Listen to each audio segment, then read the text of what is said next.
Welcome back to Shenanigans, guys. Thanks for joining us today. Special guest of today, Melis. Thank you very much for being here. How are you? Thank you. I'm doing well. Yeah, It's a beautiful Sunday yeah. in As Prague. we're getting paparazzis in the background for whichever reason that we'll figure out later on in the pod. There's a link actually to a clip that Melis made. That's the point of humor on that one, but we'll discuss it a bit later if you wish, of Oh course. yes, we But will. I want to start off first by the very beginning. You've been in Prague for close to 4 years now. Yes, it will be 4 years and 21st of September. Oh, you got the exact date and everything. Yes. Okay. Little milestone. I like that. What Yeah. brought you to Prague in the first place? I wanted to study in Europe because I had an Erasmus in Spain, Granada, and I had an ex-boyfriend who motivated me to do so. Okay. And I checked out all the universities in Germany, Austria, and Czech Republic was like my last resort.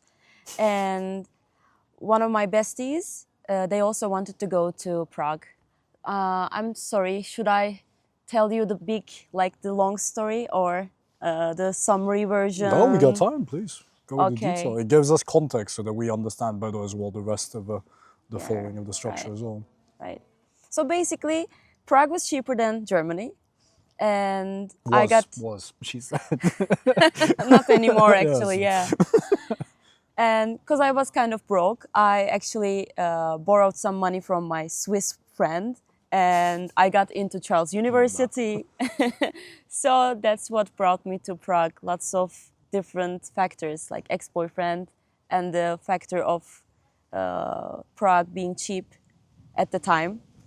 And actually like good quality education as well Okay. because Charles has a good public and social policy program.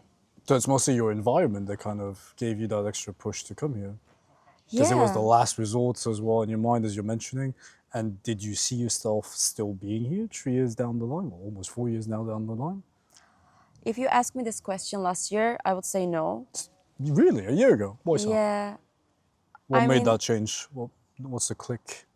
the click is that I think it's because I have now my community here, my band here, and my close friends. It's like my family now.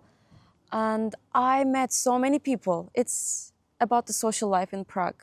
It feels like home now, but it didn't feel like home a year ago. So everything has changed. And also Turkey's political and economical situation. I was thinking about going back because I became an auntie recently and I was thinking, okay, I want to be close to my niece. But yeah, not anymore. Congratulations. Thank you. So, that's lovely. Boy or girl? It's a girl, Oh, cute. Well, Ella. it's not the only thing I want to say that kind of made a shift. You also had different dreams as well. You wanted to work with the UN. Can you tell us a bit more about that? Of course. So studying public and social policy, and I've studied sociology as a BA. I thought I would work in NGOs. I wanted to work at the UN or UNICEF or UNHCR actually. I've applied a lot of times. You can't imagine how many motivation letters I wrote for UNHCR, And but no response, nothing from them? not even one Shame on response. you. We're going to be tagging you on Instagram.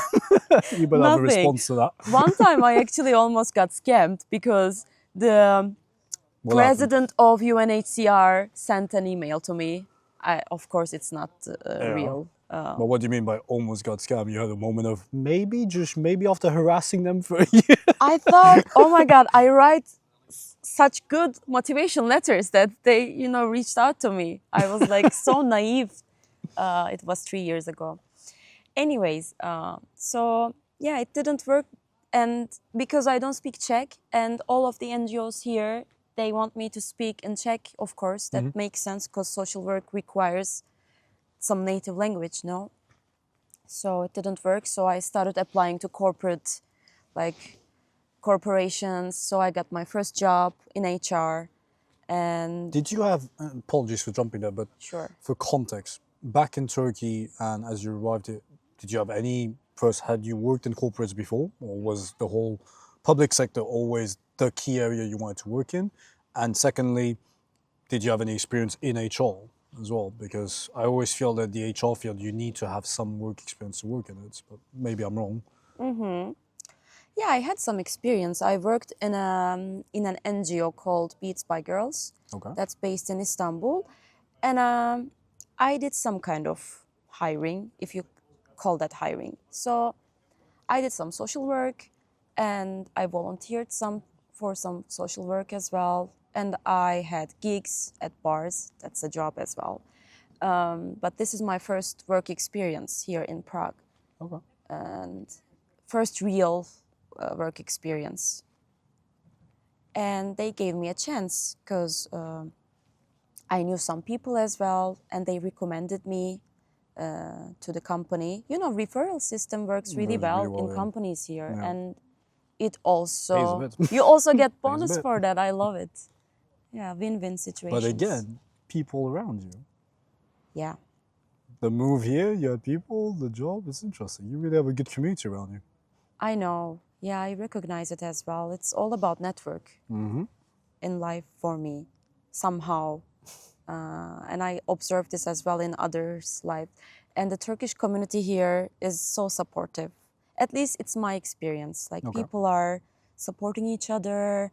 The person who got me my first job was a beautiful Turkish lady who happened to be my manager later, actually, and we are still in touch. And yeah, and then, anyways, I don't want to go into the details. No, But it's just, but I I bet got it's good. the other job as well through network. So Okay. Lucky you. And how did that feel then? Because you're putting so much effort into the public sector, you don't even get a response, and then you kind of have to go back to just, I need to pay the bills at the end of the day, so you get a job in the corporate world.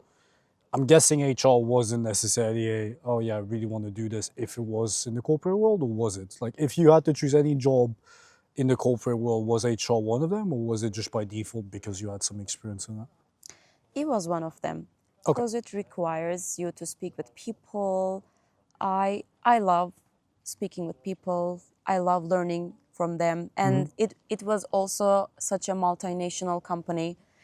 The one that I'm working right now is also a multinational company where people are from everywhere that you work with, you know, and HR itself has such human touch. You need to speak with people, understand their skills, understand if they are willing to do the job, like get the hidden lines from them. So I really liked HR, but I knew that I had to leave it because I was doing the same thing all the Over and time, over. and there Yeah. is no opportunity to go up at that company back then. Okay. But honestly, if I had a choice, I would I would do social work. I would also become a professional musician. Like it's my dream. I mean, I still want to do it one Yep. day if it's possible. I think it's still possible. You seem to have a lucky start with yourself. Did it feel like a setback in the end to have to change direction, go for the corporate world, or was it just, you know what, we'll see what happens in the future. I can always go back to what I want to do. Yeah, it's the second one. I can always. Go back to what you're gonna do, which is a fair point. And so, we're talking now about the music scene a little bit. You were just highlighting that. Yes, let's go to the fun stuff, please. You didn't study music formally, did you? No, I didn't. I just had some private voice classes from an opera singer back in Ankara, all the online classes we had. And I also had some music theory from my close friend, Roxanne, actually, because she I also. don't. Hello, Roxanne. That'll be the snippet. Actually, I doubt that, she will watch, but Nah, I we will never force know. all my friends to do so. So. It's very nice of you. I got some lessons, yeah, here, but I didn't have any degrees. I mean, you don't need to, because the audience don't ask for any degrees. They just enjoy your performance. It's a fair point. It's a fair point. So, walk us through this. As a kid, you were already singing. Like, what, from a young age, was this something already in your family? Music and so Yeah, on. it's from my family, I can say, because my father would always play the oud and his organ as well, and he also had an accordion. and he had all kinds of instruments. Whatever you give to him, he can play. He can just make sounds and make meaningful sounds out of any instruments. So I think I got that talent from my dad. And then my sister used to be a professional jazz singer. Oh wow. She Okay. actually studied Yeah. in Ankara for that, and she had lots of self studies. But I got my mandolin at the age of 10, and I started playing it consistently, but again by ear. I've never had any notation done, or like I didn't get any lessons for that. And I started playing the flute at the age of 17, and I always sang. I made up songs all the time. Actually, I was, I think, too annoying that my family told me to stop at some point. Like, I always sang, and I got gigs at high school, primary school. How did you get gigs? Because you're always saying, okay, but did someone hear you and say, you know what, you should join us for a gig? How did that happen? My primary school teacher gave us an assignment, Okay.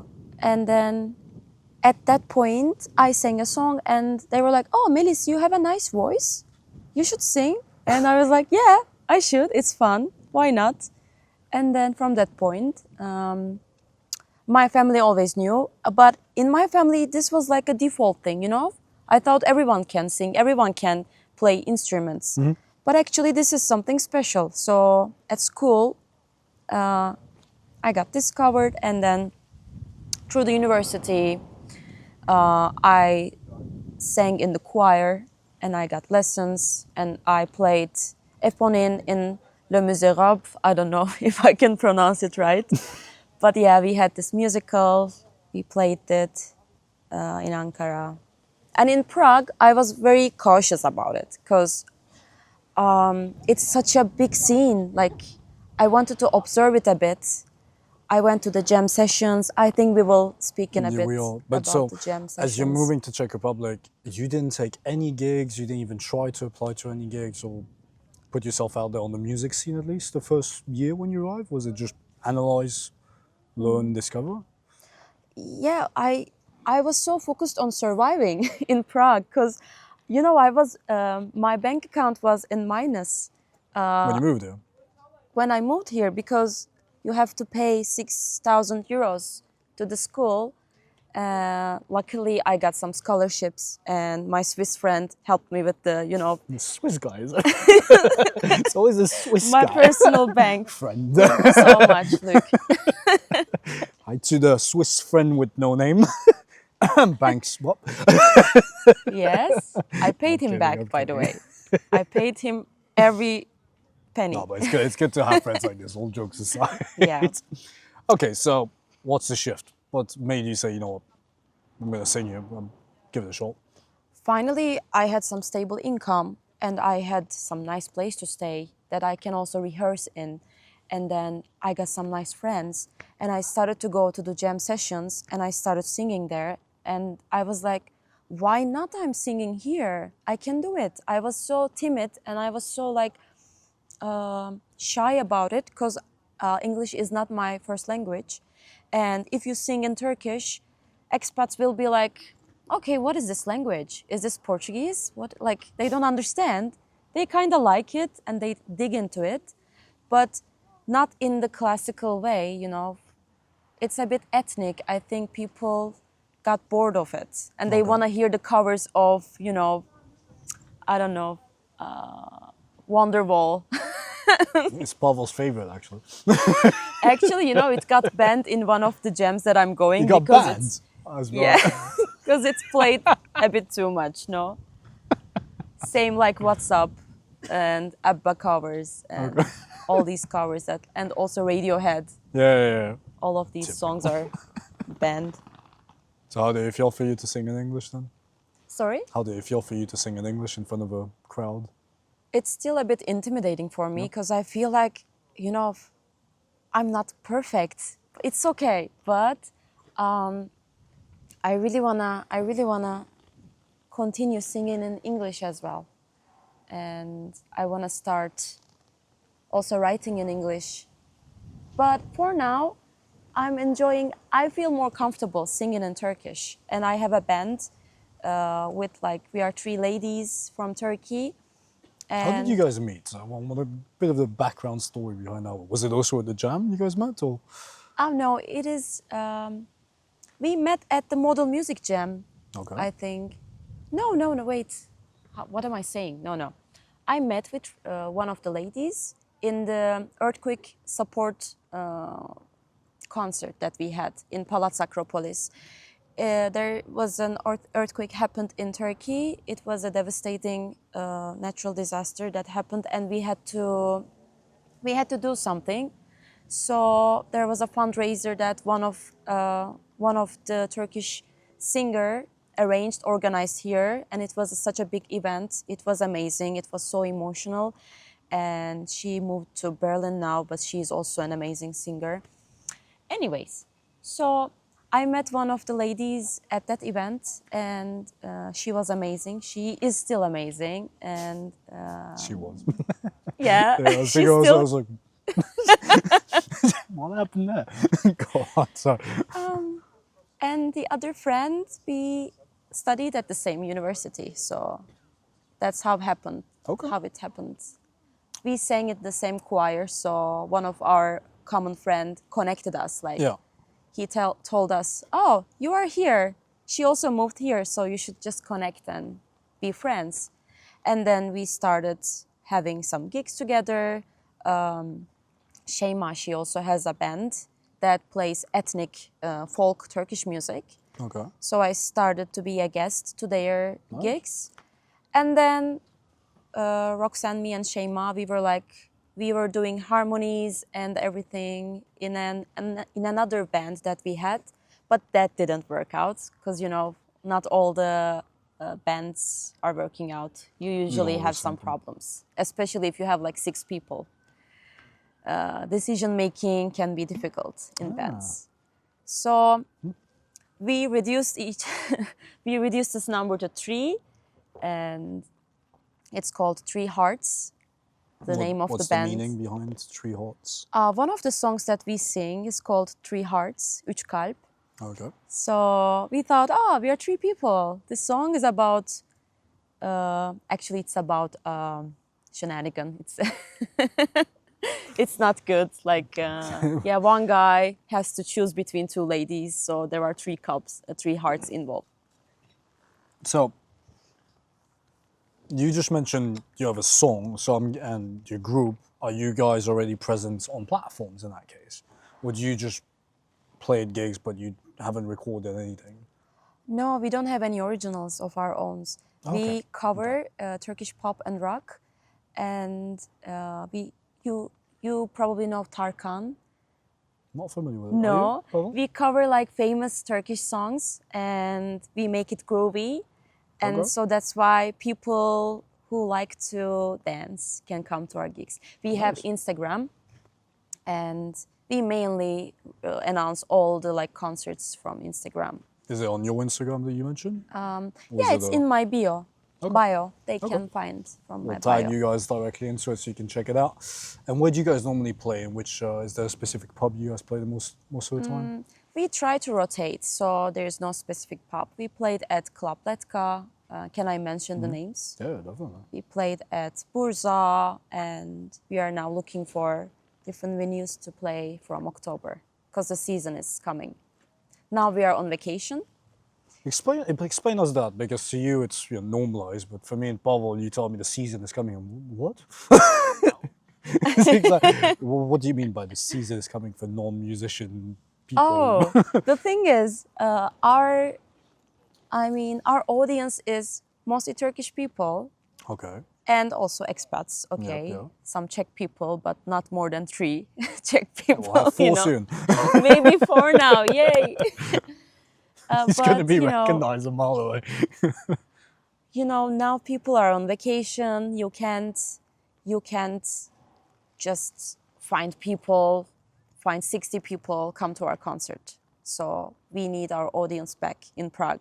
And that's why. And we're also ourselves on vacation. Like, we are in chill mode. We don't want to find new places and put ourselves in the rush to perform. Because, you know, it's such effort goes. We all are so busy with our lives. I mean, me and my other friend has a corporate job, and the other one is a full-time professional musician who is, I mean, having all kinds of releases, EP releases, and other gigs, blah, blah. Mind me So, asking if it helps to have someone who's already in the music scene oh and yeah, professionally to big then time. grab people to the gigs and so on? Yes, because she knows how the process goes. I mean, about from the financial aspect till technical things, you know, microphone. I mean, how to send the venues your, how do you call that? See, I don't even know the name of the technical stuff because she is dealing with She's all still of the taking care of it. things, and because of that, I got lost in my thoughts. Sorry, No, it's fine, I but need a moment. it's well connected as well too, because you see yourself anyways. You'd like to, if you had the opportunity, you'd like to do this full time yourself. Yes, that's why I'm closely observing her, Exactly, yeah. and So I you're see learning a that lot as well from this experience of working, collaborating, I guess is the best word, with someone who's actually in the scene directly. exactly. I'm learning a lot, because music, being a musician, you have to do your own PR.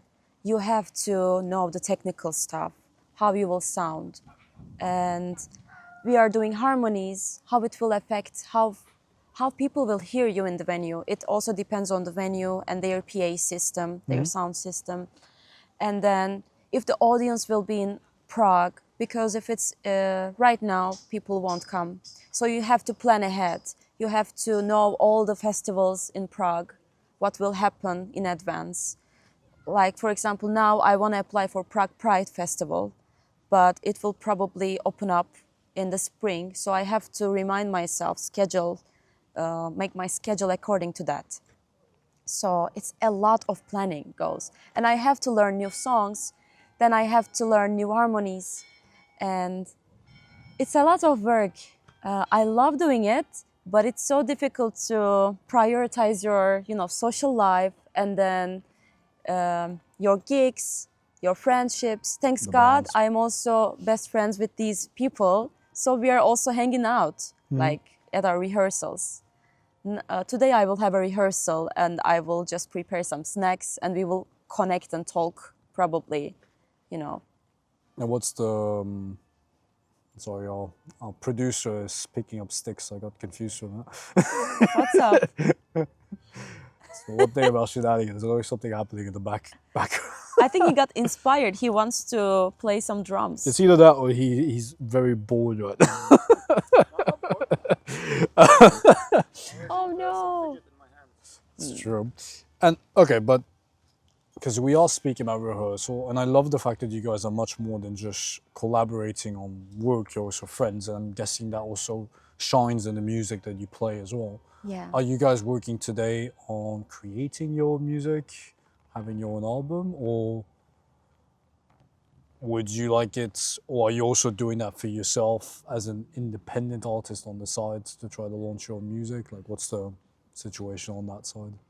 I am writing songs and composing some songs. Okay. I actually have 3 of my own songs and I'm thinking about producing them. My band, for now, we don't have such plan. I hope so. It would be nice because I already know how they work and we have some nice synergy together. But I can talk about myself, about my own music career and my path, that I want to release some songs, hopefully in 2026. And I've been so shy about this as well because I had this idea, I had this imposter syndrome, like, who am I to produce music? I don't even know the music theory, you know? But I have to remind myself that you don't have to. You don't have to know the music theory because I'm a good listener and I can compose music without knowing the notation, the theory behind it. You can just, you know, la la la da da da da da. Like now I can just find a melody. Wow. copyrights. That It was just an sounded improv. very nice, all right? What would you say is the thing that scares you the most about putting yourself out there? Critics. What if I'm not good enough and people tell me that? Like, How do you feel actually when you get such critics? it If all you put the depends on content. the intention behind the critics. I'm trying to look at the person who is criticizing me, because if it's a musician, I'm gonna take it differently. If it's an audience, for example, I'm gonna check out what do they feel, the audience, rather than the technical aspects. Like if I sounded nice, if I had a mistake, if my intonation was good, the audience might not understand it this sophisticatedly, you know. But a musician will tell me, okay, this aspect, for example, you should work on your guitar a bit more in this aspect, blah blah. So then I will take that critique as a constructive critique and maybe work on it. But sometimes people can be mean as well. Thanks God I don't have such mean people around me, or they are talking behind my back, hopefully. I mean, not hopefully, but probably. Not hopefully. But that's the reason why I'm so scared. What if they don't like it? Because at the end of the day, it's all about people liking it. I mean, I have to like it myself as well. So I'm trying not to go hard on myself. Because I enjoy. I just try to enjoy. If I enjoy making music, I can see that people are enjoying more. I am a joker as well on the stage, so I try to, repress my nerves with jokes. It works. It kind of settles the stage, makes people kind of like chill, relax, and myself. So I can see that whenever I make jokes, people are also like enjoying. So I have to remind myself that, and I have to find that. I want to find that in my music and in my how do you call that? Composings? Composition? Compositions, thank you. I want to find that joy in the compositions as well. Okay. I think that's the key. And the 3 songs that you created yourself, that are not produced yet, but you've written, Yeah. what's the story behind them? Because you're mentioning how important it is to get, the audience to like it. So when you write a song, are you just in your mode, in your world, or is it still little voice at the back, kind of, will the audience like this? Or is it, nah, it doesn't matter, this is mine? That's such a good question. I have to think about it. We'll be right back after the short commercial.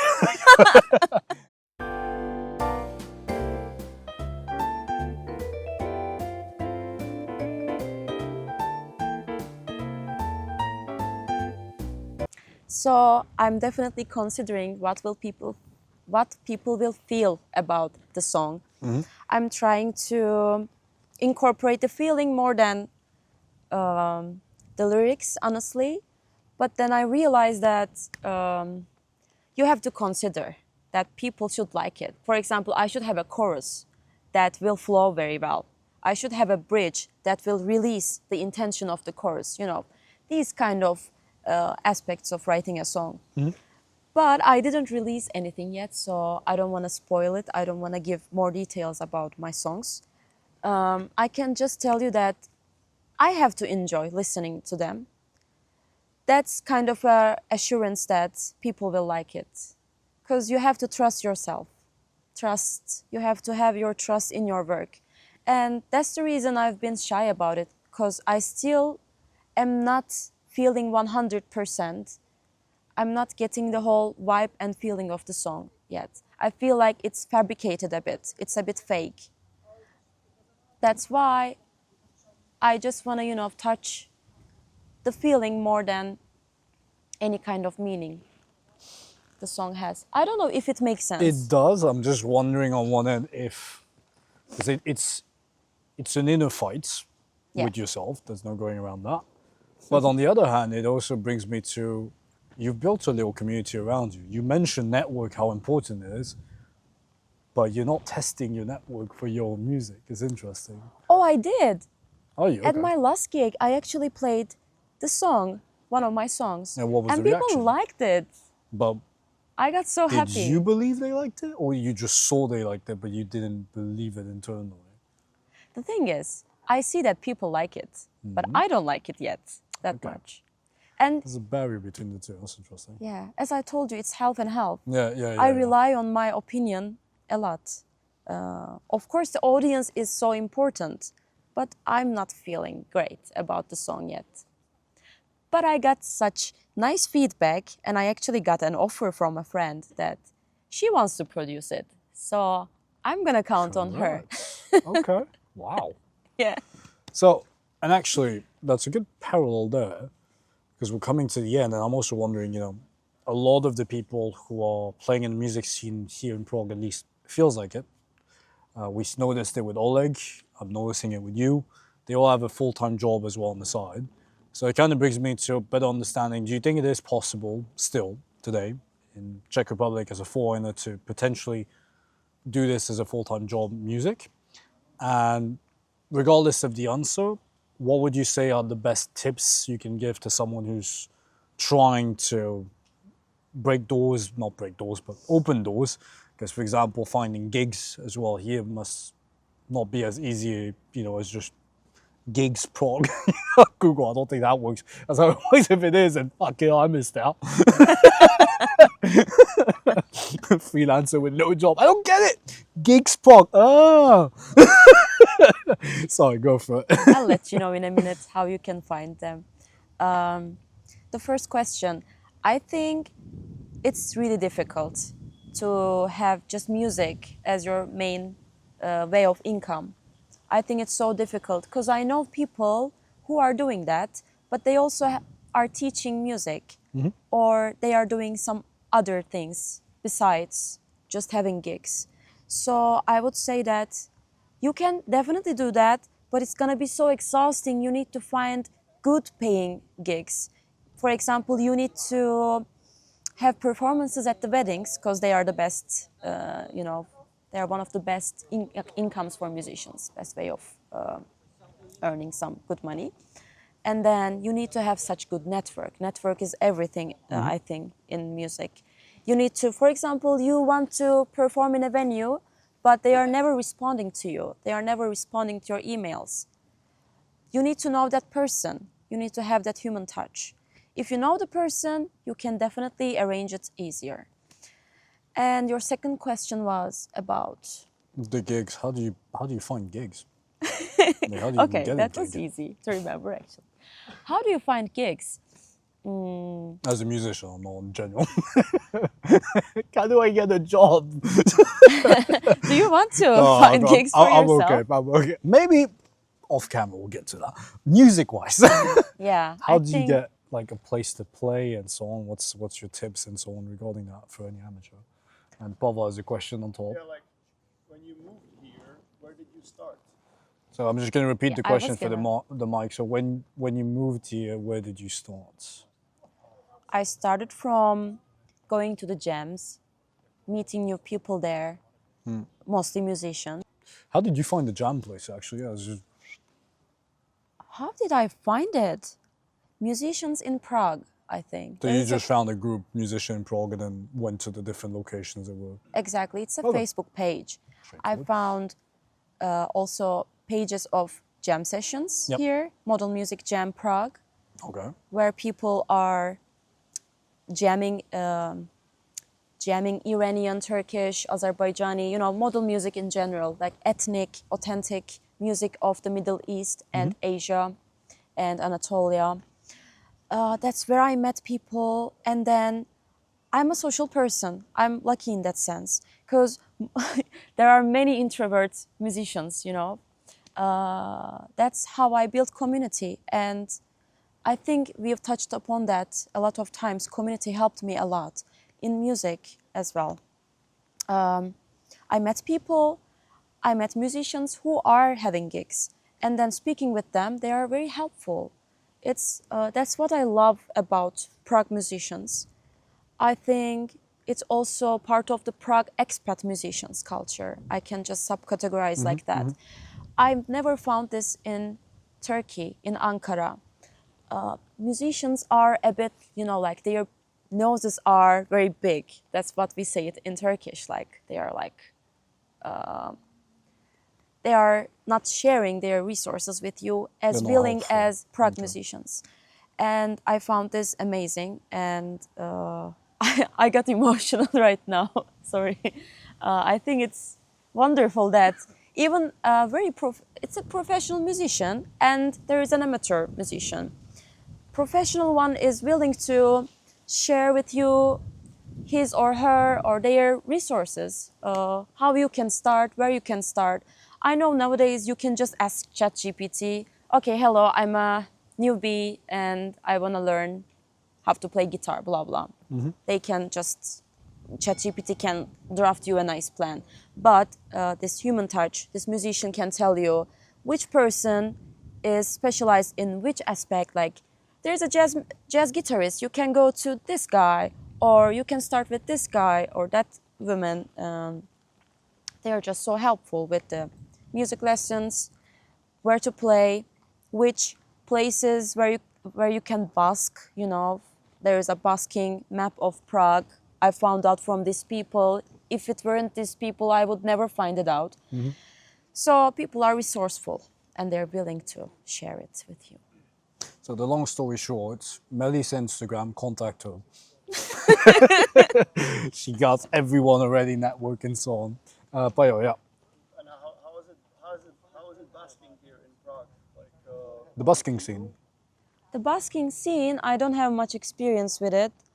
Have you I've done just any? tried it once with my flute and I got 25 crowns. So you could pay the tram back. No. Like, no, it's 30 crowns now, actually. And I just stopped it there. But I see that in Andial, They play a lot. there are of- really yeah. wonderful musicians. I just actually stop and listen to them. I don't know about busking, but I know that audience at my gigs, they are wonderful. Whether they are Czech, expats, or Turkish, they are just listening to you. They are just focusing on you. And you're like, oh my God, you're so self-conscious. Like, they are watching every moment I have, because I'm just telling you this surprise because that never happens in Turkey. People are just talking to each other, having drinks, it's like Mediterranean culture. You're like a background sound. pretty Yeah. much, Most of the time. If it's not But have you ever played in like a restaurant and so on? Because you mentioned this, but at the same time you go to jam places. So I kind of know what I'm expecting when I go in. But have you played in like restaurants where, it's more people just having a meal and you're playing in the background, or? I've played at bars, Okay, so you've not had in both, restaurants. Yeah. both scenes of it. Okay. You seen a similar reaction as well in bars? What kind From of the reactions? audience as, lovely and happy as well?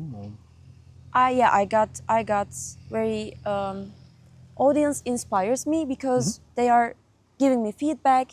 I mean, they are chanting, they are like showing their support in the best way. I think it's an addiction as well. It's such dopamine for me, to see their reaction. It's overall an amazing feeling to be on the stage. I think there is a saying like stage high. Stage on, okay. Even once you're out of the stage, like the gig is over, you have that adrenaline rush. Yeah, You yeah, can't yeah. speak to people because you're still like, oh my God, what have I done? It was wonderful. People clapped. It's so fun. If I put It's you so on stage, rewarding. if I put you on stage right now, do you still have the feelings of anxiety and so on from the first time you went on stage, or with experience that kind of dissipated? Every time I'm still are. shaking. You Every still are. time. Every first 15 minutes of a gig. Yeah. I don't know why this happens. I've been singing since 10 years old, like for 19 years now, but I'm still shaking. So it's part of the process. It ends. I feel it brings a some bit of the authentic side as well. I feel you'd be worried if you went on stage and you didn't have the shaking. I feel you might actually connect it as, well, this might be a bad gig. Yeah. There's that it connects this equals that. You know, it's preparing your brain to that as well in a degree. I'm not know. a musician, but remember when I ran the marathon, I waited 4 years to finally do that Prague marathon. There's a whole story behind it, but point being, I remember we got on the start line. I just had all the emotions, like my body just crashed, you know, as we were starting because everything just piece. I thought it'd be fucking fine. It's just a race, you know. And then as you start running, you just go into roller coaster of emotions, and you end it, and then suddenly, and I go on stage often as well, but more for work purposes, and it felt exactly the same. Felt like I just walked off the stage, I can finally just breathe. So yeah, I see what you mean. But to me, after that marathon, then doing other races, I still have that right before the races, that emotional roller coaster, and I know it means body's getting ready to perform, which I'm like, yeah, perfect. Exactly, Yeah? right. It's called EU stress. It's good kind of stress that makes you focus. Actually, I'm grateful for that anxiety because it also shows I care, right? I Yep. care. I'm at that in that moment and I'm so ready. I'm so ready that I'm shaking, you know? And I it love that. helps. It pushes me. Did want to ask, I have 2 points I wanted to talk upon, but there's one, because you mentioned this off camera before, but we are talking about community. You end up with an image in a way as you become a musician. I think anyone who's in the art scene, once they start getting known a minimum, they kind of represent something or someone, right? And there's a video of you, which is a music that you didn't compose but you played upon, which got viral, which I believe for most musicians is, I don't want to say a dream, but it's great to have, you know, your voice out there that goes viral. But when you mentioned it to us, it got you a bit worried. Do you Yeah. mind we go a bit into that? Why that is, what the music was, what's the story there?